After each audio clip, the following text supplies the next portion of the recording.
Chinese President Xi Jinping Center presides over the opening ceremony of the 19th Party Congress. Beijing, October 18. Yinghan of Shanghai, as the 19th National Congress of the Communist Party of China draws to a close, analysts are passing through President Xi Jinping's 30,000-plus word report, third in a 3.5-hour address without breaks, to decipher the direction of the most populous nation in the world. It is a laborious effort, especially considering the report's extensive official jargon and policy details. But there is a much easier way. Read The Economist's coverage of the Congress, which is considerably shorter in length, and bet on the opposite being true. Let me explain. In October 1992, while the party was holding its 14th Party Congress, The Economist editorialized that the party had stepped backwards and called the socialist market economy which the Congress espoused an oxymoron.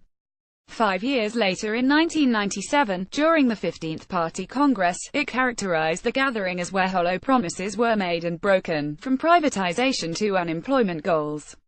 Dashing raised expectations was a recipe for civil strife, opined the magazine.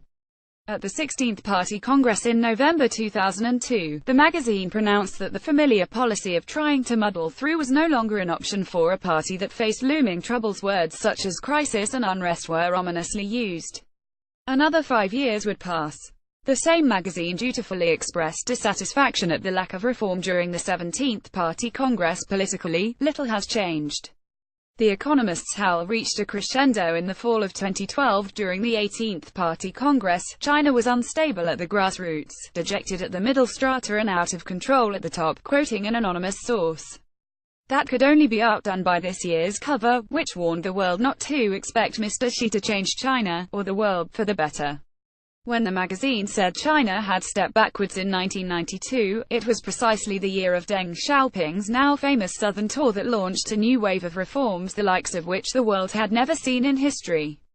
The muddling through years between 2002 and 2012 saw China's GDP quadruple and its economy become the world's largest by purchasing power.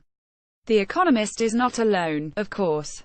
It is more or less representative of Western media's coverage of arguably the most consequential development of our time, the Chinese Renaissance. Now let's actually look into the content coming from this Congress. Usually a party Congress provides a 5-year blueprint. What distinguishes this Congress is how far into the future it looks. This Congress set the timeline for China from today through 2050. The last time we saw this scope in reforms was in the 1980s, when Deng Xiaoping set out to build a Shaokang society.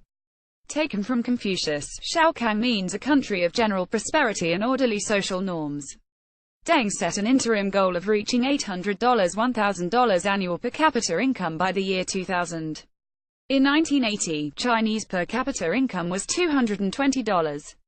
A fourfold increase seemed like vaulting ambition indeed. Today, the China that Deng envisioned has arrived and then some. By several measures, China is the most powerful economic engine in the world. Per capita income is approaching $10,000. It's a burgeoning entrepreneurial society that has created some of the largest companies in the world. China has led improvements in health, education, science and overall standard of living at a speed and scale that is unprecedented in human history.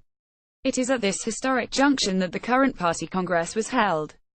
As Xi said at the outset of the Congress, the party plans to conclude the Shaokang project in the next 5 years. China stands at a new point of departure. Destination: Comprehensive National Renaissance. Date of arrival: 2050. This is no "yes, we can make America great again" agenda. Size report includes 12 sections, each breaking into numerous parts covering, with mind-boggling specificity, issues including housing, health, science, defense, artificial intelligence and the sharing economy. Beyond Shaokang, the party presents a roadmap for a new 30-year journey to realize the dream of a Chinese Renaissance, the plan for a new era of Chinese socialism. The plan, let's call it the Xi Plan, for short, can be broken down into the following 4 main points. First, economics. The Xi Plan projects the basic realization of socialist modernization by 2035, resulting in a major expansion of the middle class, with continuing growth through 2050. In the Chinese political lexicon, this means becoming the economic and technological equivalent of a developed nation. In GDP per capita terms, this would imply up to 3 times the current level, to between $20,000 and $30,000. With this performance, China will formally surpass the US well before 2035. Second, sustainability. Xi pointedly said that the primary contradiction of Chinese society has now shifted from underdevelopment to imbalanced development and sustainability. The Xi plan calls for a concentrated drive to eradicate poverty, as the increasing wealth gap resulting from rapid development is the enemy of long-term sustainability. In the 5 years since the 18th Party Congress, at least 60 million people were lifted out of poverty. If such a rate is sustained, the tens of millions currently living below the poverty line will all be lifted out of poverty in only a few years. The environment is, of course, the other threat to sustainability. The Xi plan maps out major structural changes to the economy and energy usage and envisions a substantially cleaner environment in 2 decades. An exhibition ahead of the 19th Party Congress showcased China's achievements over the past 5 years. Beijing, September 28. Wuhong Shutterstock 3rd, expansion. For the rest of the world, China is coming to a theater near you. With the Belt and Road Initiative, which is larger than the Marshall Plan both in size and geography, China brings its considerable experience and capacity in infrastructural economic development to a vast number of developing and developed countries alike. China's active engagement with the world is based on a qualitatively different proposition than the one championed by the West in the recent past. Instead of a universalist approach seeking to standardize the world with the same set of neoliberal economic and political rules and values, Xi advocates a new version of globalization under which increased interconnectedness does not come at the expense of national sovereignty. He calls for a global community of common destiny, but one that fosters a competition of ideas, which, given the trouble globalization is in, makes sense. And last but not least, identity. With the 19th Party Congress, Xi is formally launching a project to provide a new narrative to current events. The prevailing theories that have guided the world's thinking about the rise and fall of nations no longer make sense. If elections and privatization are the prerequisites to development, why has China succeeded without them? While so many others have failed after taking these prescriptions in the past 30 years, China has effectively combined socialism in the market economy. In other words, what the economists called an oxymoron has become an extraordinary success. But how no leader in the history of the People's Republic has so emphasized the importance of Chinese traditional culture as Xi. Yet, he is adamant in preserving a Marxist outlook in modern China. Can we weave together a coherent narrative that absorbs modern Marxism into 5,000 years of China's heritage? China has actually done it before, by absorbing foreign Buddhism into its Confucian cultural polity more than a millennium ago. That process took more than 100 years. And now it has been more than a century since modern Western ideas, including Marxism, have begun to influence China. Paradigm shifts in fundamental narratives take a very long time, and China's is only at its formative stage. Xi seems determined to accelerate the initial phase of this project. He calls it the Sinicization of Marxism. The exploration of ideas that this entails may be China's most significant contribution to the 21st century.